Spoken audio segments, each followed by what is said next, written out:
Hey guys, it's Alicia with WTI.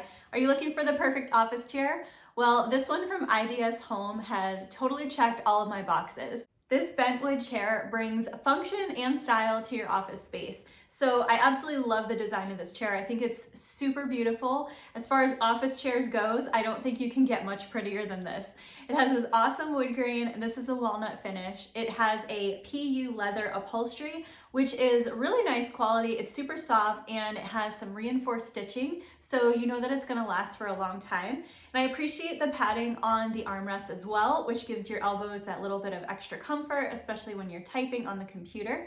I work from home and I spend a lot of time sitting in an office chair.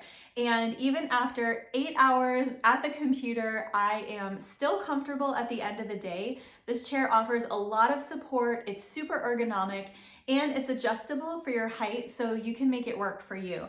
I am 5'2" and my husband is 6 feet tall, and we're both able to adjust this chair to the perfect height so that when we're sharing this chair, either of us can be comfortable no matter who is using it. The headrest in the back is also a nice feature that you can rest your head back on it and have that little bit of support there as well. And the swivel function is awesome because I'm constantly swiveling around in my chair. The casters on this work great, and I can glide this chair around even on carpet, which is something to say for sure. The chair has the perfect amount of padding to give you comfort that you need, but it's also not so plush that you feel like you're sinking into it. So you really do have that nice back support that you're looking for in an office chair. So I can't say enough great things about this office chair. It is absolutely beautiful to look at, super functional, comfortable, it works really well, it's sturdy and well made. I think it's gonna last for a long time, and I'm just really, really happy with it. And that's my point of view.